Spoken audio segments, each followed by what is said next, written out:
예배드리고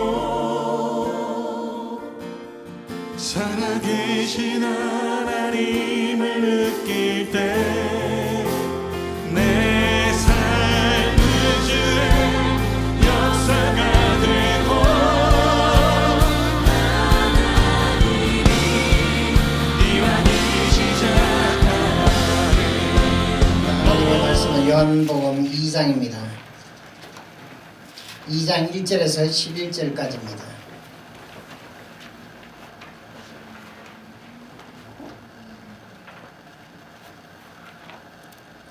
요한복음 2장 1절에서 11절 한 절씩 교독하도록 하겠습니다. 사흘째 되던 날 갈릴리 가나에 혼례가 있어 예수의 어머니도 거기 계시고 예수와 그 제자들도 혼례의 성함을 받았더니 포도주가 떨어진지라 예수의 어머니가 예수에게 이르되 저들에게 포도주가 없다 하니 예수께서 이르시되 여자여 나와 무슨 상관이 있나이까 내가 물리지 아니하나이다. 그의 어머니가 하인들에게 이르되 너희에게 무슨 말씀을 하시든지 그대로 하라 하니라. 그의 유대인의 내분을 지켜가라 두셋의 홍두는 물랑하더니 여섯의 물은 물라. 예수께서 그들에게 이르시되 항아리에 물을 채우라 하신즉 아구까지 채우니 이제는 떠서 연회장에게 허락주라 하시니 받아 주었더니 연회장은 물로 된 포도주를 맛보고도 어디서 났는지 알지 못하되 물도 온 하인들은 알더라. 연회장이 신랑을 불러 마라를 사람마다 먼저 모두를 내고 취하신 후에 마지막 것을 내고를 그대는 지금까지 모두를 주었도다 하니라. 같이 합독합니다. 예수께서 이 첫 표적을 갈릴리 가나에서 행하여 그의 영광을 나타내심에 제자들이 그를 믿으니라. 아멘. 기도합니다. 하나님 감사합니다. 하나님께서 우리에게 복을 주셔서 이처럼 귀한 장소에서 하나님께 예배할 수 있도록 허락하시니 참으로 감사를 드립니다. 이 시간 예배를 통하여 아버지께는 기쁨이 되고 영광이 되며 우리에게는 풍성한 은혜가 넘쳐나는 하나님의 사랑을 힘입는 복된 시간 되게 하옵소서. 주님 앞에 나올 때에 귀한 것을 마음을 정하여 드렸사오니 모든 손길들마다 축복하시고 부족함이나 그 생애에 있어서 모자라는 일이 없도록 주님 도와주시기를 원하고 기도합니다. 하는 모든 일들이 복되게 하시고 하나님의 능력이 나타나는 귀한 생활이 될 수 있도록 축복하여 주옵소서. 저들이 믿음을 가지고 기도할 때에 하나님 응답하여 주시고 하나님의 큰 영광을 볼 수 있도록 축복하여 주옵소서. 이 시간 말씀을 나눕니다. 성령께서 우리의 마음을 감동시켜 주셔서 이 말씀이 깨달아지게 도와 주옵소서. 이 말씀이 우리 신비에 새겨져 내 평생 하나님의 말씀을 의지하여 믿음으로 사는 모습들이 되게 도와 주옵소서. 감사를 드리며 우리 구주 예수 그리스도의 이름으로 축복하고 기도합니다. 아멘. 이제 날씨가 많이 좀 풀려서 참 다행이고 또 귀한 장소 깨끗한 환경에서 예배하니 참 마음이 더 새롭기도 합니다.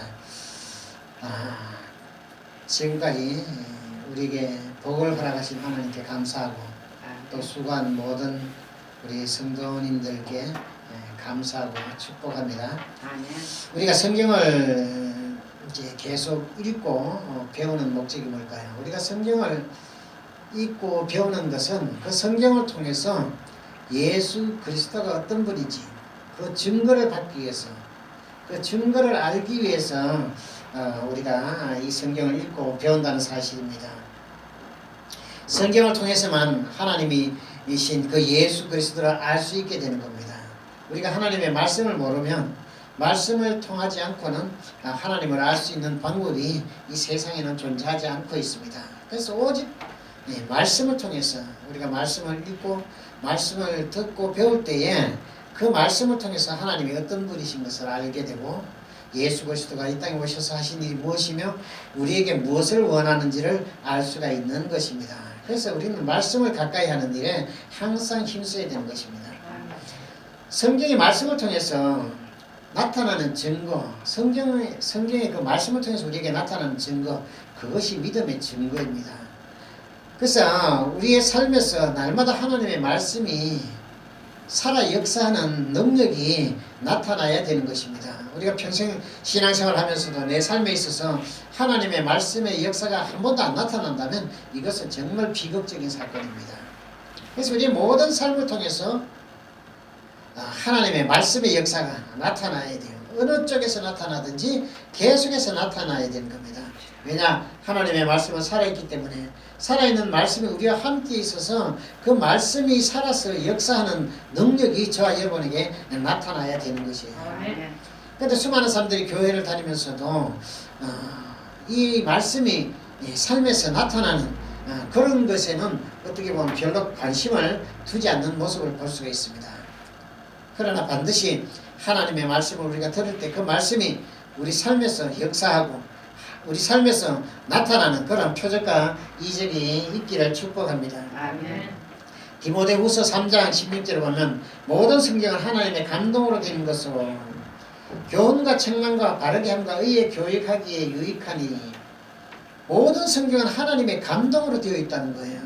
그래서 성경에 기록된 66권의 모든 말씀은 하나님의 감동으로 되어 있는 겁니다. 감동이라는 것은 뭐예요? 하나님 그 마음을 움직이는 것이 감동이에요. 그죠? 우리가 어떤 얘기를 들으면 때로는 그 얘기를 들으면 참 기쁘기도 하고 또 어떤 소식을 들으면 막 화가 나기도 해요. 그죠? 그래서 어떤 사람이 또 슬픈 얘기를 하면 그 마음이 같이 슬퍼져가지고 눈물을 흘리기도 합니다. 또 어떤 사람이 어려운 일을 당하면 같이 애달파하고 그렇게 하는 거예요. 이것이 감동입니다. 하나님의 말씀은 하나님의 감동으로 되어 있다는 거예요. 하나님의 마음이 있다는 거예요. 하나님의 마음이 움직인 것이 이 말씀 속에 있다는 것입니다. 그래서 이 모든 성경은 하나님의 감동으로 되어 있다. 하나님의 마음이 있다는 겁니다. 그래서 전에도 말씀을 드렸지만 성경은 무엇을 기록하느냐? 하나님의 마음을 기록한다고 했어요. 하나님의 생각을 기록하는 것이 성경입니다. 하나님의 뜻을 기록하는 것이 성경이에요. 그래서 하나님의 마음을 알기 위해서는 반드시 우리가 하나님의 말씀을 알아야 하나님의 마음을 알게 되는 거예요.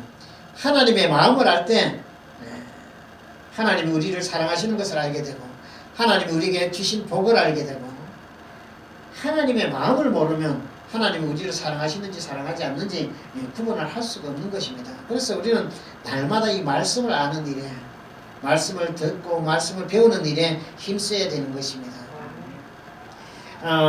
성경은 우리 그 성경의 말씀을 통해서 오늘 읽은 말씀처럼 성령의 감동으로 되어 있다고 했어요. 그래서 성령의 감동을 힘입어 우리가 말씀을 아는 거예요. 성령의 감동을 힘입는다. 성령이 우리의 마음을 감동시켜서 하나님의 마음으로 감동시켜서 우리를 하여금 예수 그리스도를 알게 하는 거예요. 성경의 모든 기록은 다른 것을 말하는 것이 아니라 하나님의 마음이신 예수 그리스도를 알게 하는 것입니다. 그래서 모든 말씀은 들을 때 감동이 와야 돼요. 와서 설교를 듣긴 듣는데 마음에 감동이 전혀 없으면 마음에 어떤 느낌이 없으면 예배를 잘못 드린 거예요. 그래서 하나님의 말씀 어떤 말씀을 듣든지 그 말씀이 내 안에 와서 막 감동이 일어나야 돼요. 감동이라는 것은 다른 의미로 보면 잔에 이 물을 가득 채우잖아요. 그죠? 이 물을 가득 채우면 이 잔을 흔들면 이 안에서 물이 막 요동을 쳐요. 이것이 감동입니다. 이 물이 안에서 막 움직이는 것처럼 우리의 마음에 하나님의 말씀을 들을 때 우리의 마음에 막 감동이 일어나서 우리의 마음을 막 흔들어 놔야 된다는 거예요. 그런데 우리의 마음이 강팍해져가지고 하나님의 말씀을 들어도 여전히 냉랭한 모습이라면 우리는 우리의 신앙을 다시 한번 살펴볼 필요가 있는 겁니다. 예. 하나님의 말씀을 듣는데 감동이 전혀 없으면 하나님의 말씀을 잘못 듣고 있기 때문이에요. 그 말씀이 내 안에서 살아 움직이지 못하기 때문에 감동이 없는 것입니다. 그래서 성경의 말씀이 감동이 되고 또 그 말씀이 내게 믿음이 되고 또 그 믿음이 내게 체험이 되어져서 우리 삶에 그런 역사가 나타나야 되는 거예요. 하나님의 말씀을 들을 때 그 말씀을 믿는 믿음이 내 안에서 체험되어지고 그 말씀이 내 삶에서 역사로 나타나야 된다는 거예요.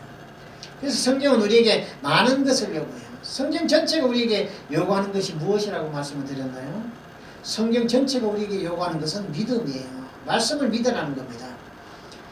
하나님의 말씀은 살아있기 때문에 말씀을 믿으면 살아있는 말씀이 우리 삶에서 역사가 나타나게 되어 있다는 거예요. 성경 66권의 수많은 사건들을 통해서 그 사실을 기록하고 있습니다. 오늘 성경에도 보면 이제 가나라는 동네에서 혼인잔치가 열렸어요. 그래서 예수님과 예수님의 어머니 또 제자들이 초청을 받아서 갑니다. 가서 그 잔치집에 가서 이제 참 맛있는 음식도 먹고 즐기는데 예수님의 어머니가 예수님께 와서 하는 말이 지금 이 집에 잔치가 아직 안 끝났는데 포도주가 떨어졌다. 그렇게 얘기하는 거예요. 그래서 포도주가 떨어졌다는 얘기를 하니까 예수님께서 아니 포도주 떨어진 게 나하고 무슨 상관이 있습니까? 이렇게 말하는 거예요.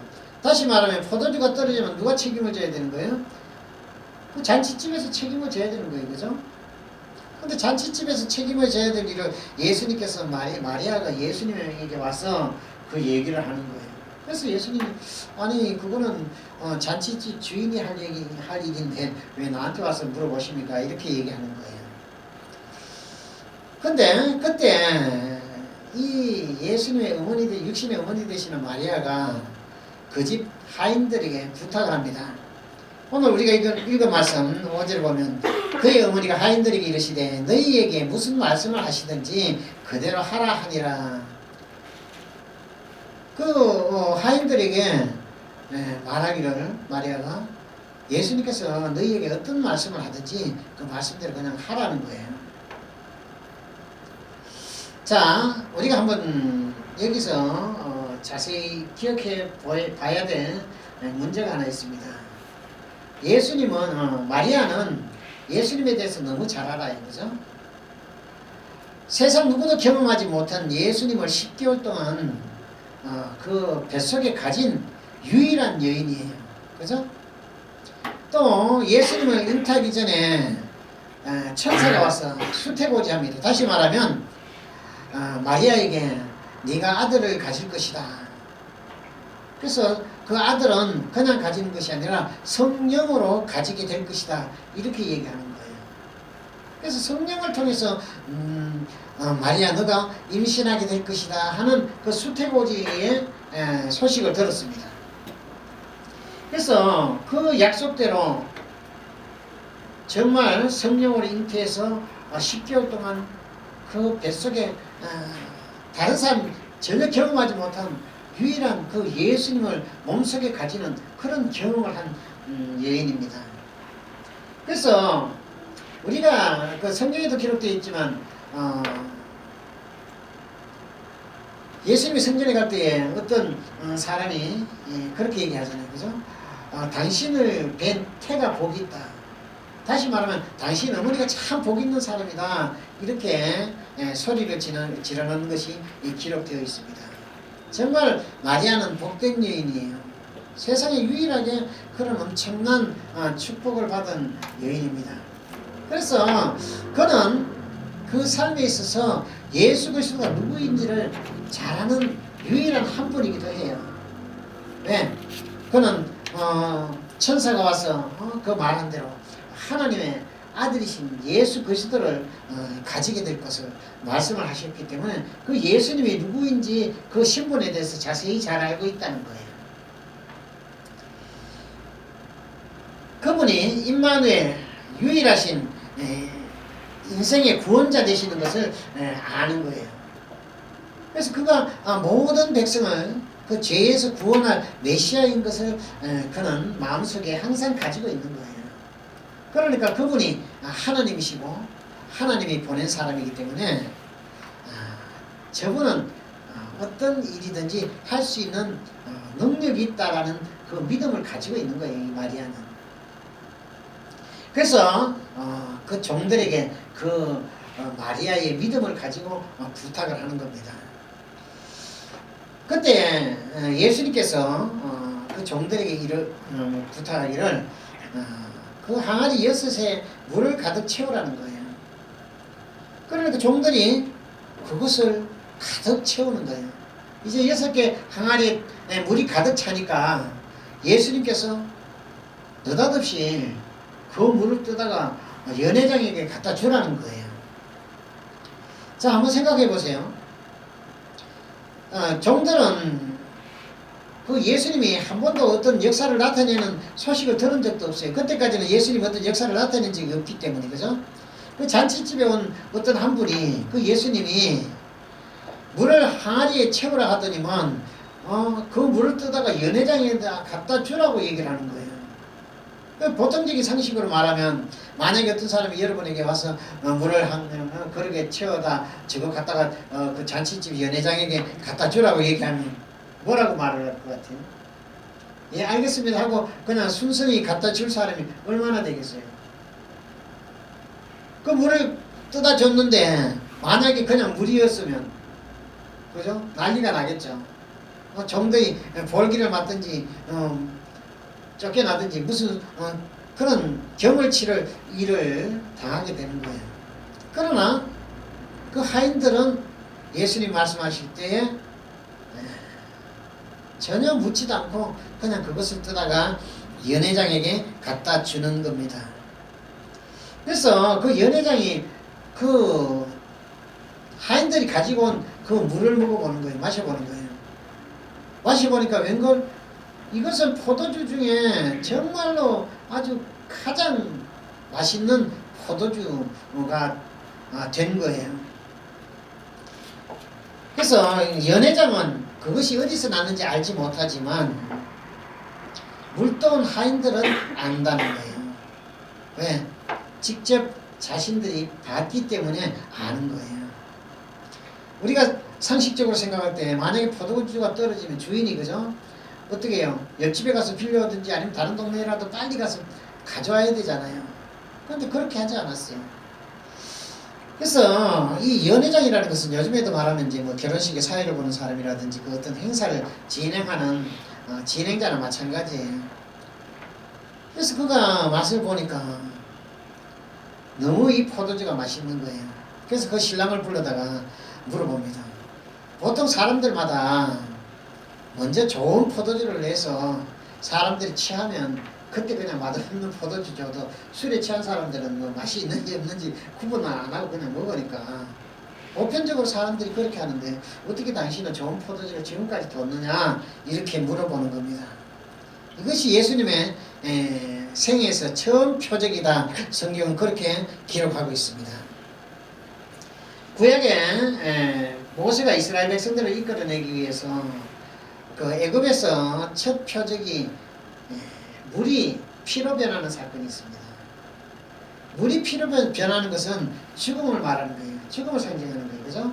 물이 피로 다 변하면 수돗물이 피로 변하면 어떻게 먹어요? 사람이 먹을 수가 없기 때문에 다 결국은 죽게 되는 그런 모습을 가르쳐주고 있습니다. 그런데 예수님의 첫 표적은 잔치를 살리고 사람들을 기분 좋게 만드는 그런 첫 표적을 행하셨어요. 물론 이 포도주는 예수 그리스도의 성만찬에도 나오는 모습을 우리가 볼 수가 있습니다. 그래서 이 표적을 갈릴리 가나에서 행하여 그의 영광을 나타내시며, 영광이 나타났다는 것은 다른 말로 하면 말씀이 이루어진 것, 말씀이 나타나는 것을 얘기하는 거예요.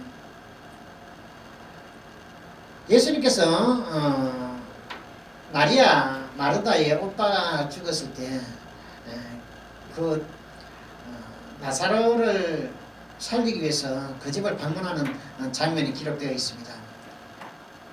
그때에 예수님께서 말씀하시기를 그 장사 지낸지 나흘 돼서 정말 이제 시신에서 냄새가 나는 그런 입장이었는데 그 돌문을 무덤을 열게 합니다. 그래서 그 동생들이 그러는데 아이고 지금 냄새도 나고 그러는데 그 왜 문을 열라고 합니까? 그때 예수님께서 말씀하시기를 너희가 내 말을 믿으면 하나님의 영광을 보리라 하지 아니하였느냐. 다시 말하면 하나님의 능력의 역사가 나타나는 것을 보는 것이 하나님의 영광이 나타나는 것입니다.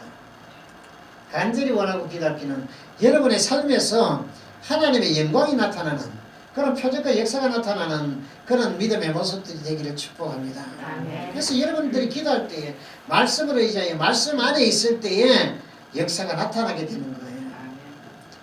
우리는 그 말씀에 순종하는 겁니다. 오늘 하인들이 그 마리아가 부탁했을 때 그 부탁에 순종한 것처럼 예수님께서 말씀하실 때 그 말씀에 순종해서 알구까지 물을 채우고 그 물을 뜨다주라 할 때에 그 행한 대로 그 말씀에 순종했더니만 그런 엄청난 역사가 나타난 것처럼 그 삶에 있어서 말씀에 순종할 때 그런 역사가 나타난다는 것을 우리는 기억해야 합니다. 이것이 믿음이에요.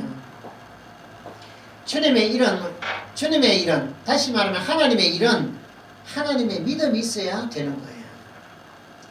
말씀을 믿는 믿음이 있어야 된다는 거예요. 그래서 오늘 성경에 기록된 것은 예수님의 어떤 표적과 역사를 말하는 것이 아니라 예수님의 제자 그 종들이 그 하인들이 순종한 것을 말하는 것이 아니라 이 사건을 통해서 우리에게 가르쳐 주시는 것은 예수 그리스도가 누구인지를 알게 하는 것을 성경에 기록했다는 거예요. 사람의 어떤 모습을 말하는 것이 아니라 예수님이 누구신가, 그분이 어떤 분인 것을 알게 하기 위해서 오늘 기록하고 있다는 겁니다. 성경은 사람의 생각이나 사람의 뜻을 말하는 것이 아니에요. 오직 예수 그리스도, 하나님이신 예수 그리스도 그분이 누구인지 그것을 알기 위해서 기록하셨다는 사실입니다. 그러나 우리는 이 사건을 통해서 우리가 하나님 앞에 어떤 모습으로 행해야 되는지, 하나님 앞에서 어떤 모습을 보여야 하는지를 가르쳐주고 있어요. 주님이 말씀하시면 어떤 말씀을 하시든지 그 말씀에 순종할 때 우리 삶에서 하나님의 영광, 표적과 역사가 나타난다는 거예요. 우리가 교회를 50년, 60년 다니고 신앙생활을 해도 하나님의 말씀을 믿는 믿음이 없어가지고 그 믿음으로 순종하지 않는 모습으로 우리가 신앙생활을 하면 평생을 우리가 신앙생활을 해도 우리 삶에서는 그런 역사가 나타날 수 없다는 사실입니다. 그래서 우리는 어떠한 경우에든지 말씀이 말씀하면 그 말씀에 순종하는 그런 믿음의 모습을 보여야 된다는 사실입니다. 우리의 삶에 있어서 이런 표적과 역사가 나타나는 이유, 그것은 우리의 믿음을 통해서 우리의 말씀에 순종하기 때문에 그런 역사가 나타나는 거예요. 우리가 지금 지난주에도 말씀을 드렸지만 정말 우리가 이 교회가 이렇게 이전하고 이런 어떤 인간적인 생각이나 우리가 가진 것을 봤을 때는 정말 불가능한 일들이었어요. 그죠? 여러분들이 물론 믿음으로 주님 앞에 헌신을 하고 또 몸으로 와서 또 봉사도 하고 그 많은 수고를 했습니다. 그러나 그 일을 할 수 있도록 진행해 오신 하나님의 그 은혜가 아니었으면 사실은 모든 것이 불가능할 수밖에 없는 거예요. 그러나 우리가 하나님의 말씀을 의지해서 믿음으로 나아갈 때에 그 말씀을 믿는 믿음으로 순종할 때에 하나님은 그런 역사를 우리 교회를 통해서 나타내 보여주신 것입니다. 그래서 우리는 날마다 그 말씀을 믿는 믿음으로 날마다 하나님의 말씀에 순종하는 그런 모습으로 사는 저와 여러분 되시기를 축복합니다. 아멘. 성경은 우리에게 분명하게 말씀하기를 뭐라고 말씀하고 있어요? 믿는 자에게는 능치 못함이 없다라고 말씀을 합니다. 이것은 하나님의 말씀이에요. 하나님의 말씀은 반드시 말씀하신 대로 이루어진다는 사실입니다. 그래서 믿는 자에게는 능치 못함이 없다는 거예요. 하나님의 말씀을 믿으면, 예수 그리스도를 믿는 믿음으로 나아가면 우리 삶에서 어떤 문제가 있을지라도 그 문제를 해결할 수 있는 능력이 그 말씀 안에는 다 있다는 거예요. 그래서 우리는 말씀을 믿는 거예요. 이 말씀을 믿을 때 말씀이 우리 삶에서 역사하게 되는 거예요. 저와 여러분, 이제 우리 앞에 시간이 얼마나 남아있는지 알지 못하지만 1시간을 우리가 산다 할지라도 하나님의 말씀을 믿는 그 믿음의 자세로 사는 저와 여러분 되기를 축복합니다. 아멘. 그래서 오늘 11절에도 보면 예수께서 이 첫 표적을 갈릴리 가나에서 행하여 그의 영광을 나타내시며 제자들이 그를 믿으니라. 그 영광이 나타날 때 제자들이 그 예수님을 믿었다는 거예요. 이 예수님을 믿었다는 것은 뭐예요? 율법에서 기록하였고 선지자들이 기록하고 시편에 기록된 그분이 이분이 맞구나 하는 것을 믿었다는 거예요. 이분이 메시아고 우리를 구원할 구세주인 것을 믿었다는 거예요. 그분이 모든 것을 살릴 수 있는 능력을 가진 하나님이시라는 사실을 믿었다는 겁니다. 저와 여러분, 말씀을 통해서 우리는 날마다 믿는 믿음을 가지는 저와 여러분 되기를 축복합니다. 그래서 우리는 우리의 믿음을 지키기 위해서 끝까지 선한 싸움을 싸워야 되는 거예요. 내 믿음을 지키기 위해서 어떤 것도 양보해서는 안 되는 거예요. 우리 신앙을 지키기 위해서는 피 흘리기까지 싸우라는 거예요. 피 흘린다는 건 뭐예요? 피 흘린다는 것은 목숨을 다할 때까지. 피는 생명을 말하는 거예요. 생명을 다할 때까지 그 믿음을 지키기 위해서 믿음의 선한 싸움을 싸우라는 거예요. 세상 마귀 더러운 귀신들과 싸우라는 거예요. 우리를 신앙으로 방해하는 모든 그런 문제들과 싸우라는 거예요. 싸움은 내가 물러서면 안 돼요. 어떤 싸움에서도 신앙은 양보하면 안 되는 거예요. 양보하는 만큼 내가 물러서는 거예요. 저와 여러분, 어떤 경우에든지 하나님 앞에서 내가 뒷걸음치는 그런 물러서는 모습들은 되지 않기를 축복합니다. 날마다 우리의 이 믿음을 지키기 위해서, 하나님의 말씀을 믿는 믿음을 지키기 위해서 세상의 모든 것을 다 버릴지라도 따라가는 우리의 모습들이 되기를 소망합니다. 우리가 잘 아는 것처럼 예수님의 제자들도 예수님이 죽을 때 같이 죽겠다고 그렇게 큰 소리치고 따라갔어요. 3년 반 동안이나 예수님과 함께 있었기 때문에, 그죠? 예수님에 대해서 너무 잘 알잖아요. 예수님이 수없이 많은 역사와 표적과 이적을 나타내는 것을 현장에서 봤어요. 그죠? 3년 반 동안에 다니면서 얼마나 많은 역사를 봤어요. 그 정도 되면 정말 믿음이, 그죠? 대단해야 되잖아요. 그런데 예수님이 십자가에 죽으신다고 하니까 이제 더 겁이 나기 시작한 거예요. 이렇게 능력을 행하시던 분이 이제 죽으면 정말 어떻게 될까 하는 그런 두려움에 사로잡히기 시작한 거예요. 그러니까 막상 예수님이 십자가에 달려 죽으시는 그 현장에는 다 도망가 버리고 마는 거예요. 오직 요한만이 주님의 십자가 앞에 따라간 사건을 성경은 기록하고 있습니다. 우리가 잘 아는 것은 베드로는 큰 소리 쳤어요. 또 다른 제자들도 동일하게 큰 소리 쳤어요. 주님이 만약에 정말 죽는 일이 벌어지면 우리도 같이 죽을 때까지, 죽기까지 같이 따라가겠습니다. 그렇게 말을 했어요. 믿음의 선한 싸움에 그들이 이기지 못했던 겁니다. 왜냐? 그들 안에 성령이 거하지 않았기 때문에. 그러나 오늘 저와 여러분 안에는 하나님이신 성령이 함께 계시는 거예요. 그래서 우리는 그 믿음을 가지는 겁니다. 하나님이 나와 함께 계시기 때문에, 하나님이 나와 함께 하시기 때문에 우리는 두려워할 것도 염려하거나 근심할 것도 아무것도 없는 거예요. 그분을 믿는 믿음으로 나아가는 것입니다. 우리가 그 말씀을 믿고 예수 그리스도가 나와 함께 계시다는 그 사실을 믿고 우리가 선포하고 그 말씀을 따라 나가면 우리의 삶에 있어서 반드시 그런 역사가 계속되어질 것입니다. 그래서 원하기는 여러분의 가정에도 또 우리 교회에도 계속해서 하나님의 그런 능력의 역사가 나타나는 축복의 모습들이 되기를 소망합니다. 그래서 믿음으로 날마다 하나님을 기쁘시게 하고 영화롭게 하는 우리의 남은 생애가 되기를 축복합니다. 사랑과 은혜가 많으신 아버지 하나님, 참으로 감사합니다. 우리에게 엄청난 하나님의 놀라운 역사를 체험케 하시고 또 우리를 하여금 하나님의 말씀을 의지하여 믿음으로 나아갈 수 있도록 도우신 것을 참으로 감사합니다. 성령께서 우리를 지키시고 인도하여 주셔서 주님 오시는 그날까지 우리의 믿음을 지키고 말씀에 온전히 바라서 하나님의 영광을 드러내는 우리의 삶이 되게 도와주옵소서. 가는 곳마다 표적과 역사가 나타나게 하시고 저들의 입술에 선포되는 모든 것들이 이루어지는 능력이 나타나게 도와주옵소서. 오직 말씀을 의지하여 믿음으로 살기 원하오니 성령께서 우리를 주장하여 주옵소서. 감사를 드리며 우리 구주 예수 그리스도의 이름으로 축복하고 기도합니다. 아멘.